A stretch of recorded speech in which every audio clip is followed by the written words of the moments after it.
Paano kung sabihin ko sa'yo na hindi lahat ng ex na bumabalik ay bumabalik dahil mahal ka pa nila? Oo, alam kong masakit pakinggan, pero ayon sa iba't ibang psychological studies at relationship experts, maraming ex ang bumabalik dahil sa loneliness, regret, guilt, attachment, o minsan dahil gusto lang nilang malaman kung available ka pa. Kaya kung may ex kang biglang nag-message pagkatapos ng ilang buwan o kahit ilang taon, may isang tanong kang dapat sagutin. Mahal ka pa ba talaga niya? O isa ka lang bang pamilyar na comfort zone na ayaw niyang tuluyang mawala? Sa video na ito, pag-uusapan natin ang psychology sa likod ng mga ex na bumabalik, ang mga selfish reasons kung bakit nila ito ginagawa, ang mga signs na seryoso sila makipagbalikan, at ang pinakamahalagang tanong sa lahat, dapat mo pa ba silang tanggapin kapag bumalik sila? Let's begin. Bakit may mga ex na bumabalik?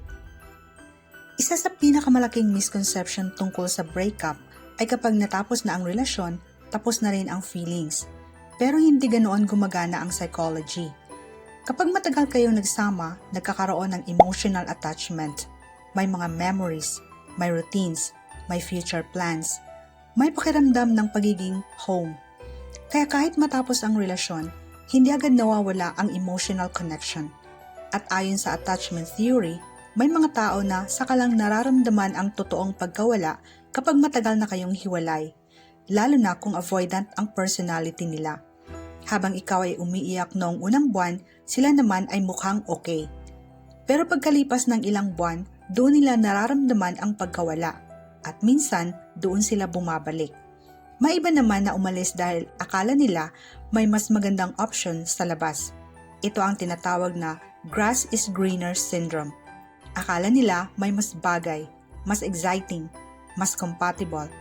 Pero pagkatapos makipag-date sa iba, natutuklasan nila na lahat ng relasyon ay may problema rin.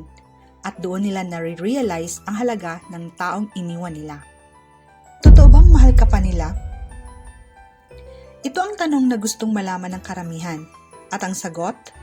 Minsan oo, minsan hindi. Dahil ang pagmamahal at ang pagbabalik ay hindi laging magkapareho. Posibleng mahal ka pa nila.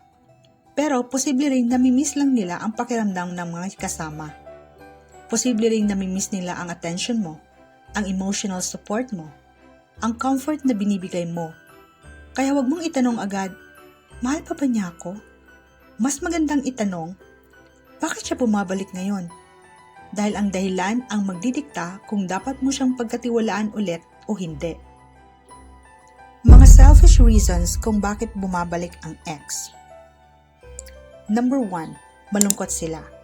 Hindi naging maganda ang buhay nila pagkatapos ng breakup at ikaw ang unang taong naisip nila. Number 2, gusto nila ng validation. Gusto lang nilang malaman kung gusto mo pa rin sila, kung may access pa rin sila sa'yo. Number 3, hindi sila nakahanap ng mas magandang kapalit. Matapos ikumpara ang ibang tao sa'yo, sa kanila nakita ang value mo. Number 4, gusto nila ng emotional comfort. Hindi ka nila namimiss bilang partner. Namimiss nila ang benefits ng pagkakaroon mo sa buhay nila. Number 5, intermittent reinforcement. Ito ang pinakamapanganib. Magpaparamdam, mawawala, babalik ulit, mawawala na naman. At dahil hindi consistent ang attention nila, lalo kang umaasa. Pero tandaan, contact does not always mean commitment. Mga signs na seryoso siya makipagbalikan. Hindi sapat ang pag-view ng stories. Hindi sapat ang pag-like ng posts. Hindi rin sapat ang simpleng, "Kumusta?" Narito ang mga mas reliable na signs. Number 1, consistent ang communication. Hindi lang isang text, hindi lang isang chat, tuloy-tuloy. Number 2, inaako niya ang kanyang pagkakamali. Hindi niya sinisisi ang lahat sa'yo. May accountability. Number 3, may malinaw siyang intensyon. Hindi siya puro mixed signals. Direkta niyang sinasabi kung ano ang gusto niya. Number 4, may ebidensya ng pagbabago. Hindi lang nagbago na ako. May actual proof. Mas mature. Mas maayos makipag-usap. Mas responsable. At number 5, gusto niyang ayusin ang dahilan ng hiwalayan. Hindi niya gustong ibalik ang dating relasyon. gusto niyang bumuo ng mas magandang relasyon. Kailan hindi dapat tanggapin ang ex pabalik?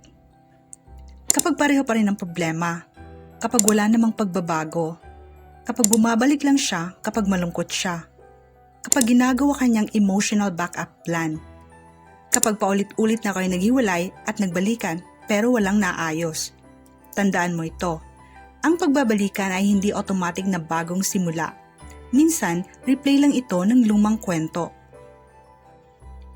Ano ang sinasabi ng psychology tungkol dito? Ayon sa psychology, may 3 pangunahing dahilan kung bakit bumabalik ang ex. Una, attachment. Pangalawa, regret. Pangatlo, unfinished emotional business. Pero ayon din sa psychology, hindi sapat ang pagmamahal para mag-work ang relasyon. Kailangan ng compatibility, communication, trust, at pagbabago. Kaya pag bumalik ang ex mo, huwag agad isipin na sign iyon ng destiny. Tingnan mo kung may pagbabago. Tingnan mo kung may consistency. Tingnan mo kung may accountability. Dahil ang tunay na sukatan ng pagmamahal ay hindi kung ilang beses siyang bumalik. Ang tunay na sukatan ay kung kaya ba niyang manatili. Sa susunod na bumalik ang ex mo, huwag mong tanungin agad, mahal pa ba niya ako? Tanungin mo muna, nagbago na ba siya?